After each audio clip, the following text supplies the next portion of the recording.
बाबा गोड़ लागता नहीं।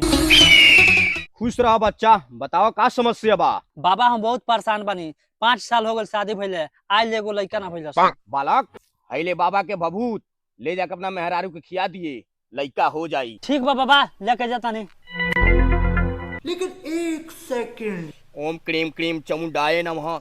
बाबा प्रणाम। तनी हमार हाथ देखी ना, बड़ी परेशान बनी। बालक, तोर भविष्य साफ साफ दिखाई देता। आने वाला समय में तोरा ढेर सारा पैसा हुई, धन के वर्षा हुई, लेकिन 1 रुपया टिकी ना तोरा लगे। ई का कहतन बाबा? सही कहता नहीं। और तोर 2 लइको बाड़ा सन। 2 ना बाबा, हमार 3 लइका बाड़सन। बालक, तोर 2 लइका हुआ सन, 1 लइका दूसर केहू के ह। अगर तोरा यकीन नहीं के होत तो हईल हाथ में चावल, अबे देख के बता दे केकर लइका हो। और अभी तो रुको।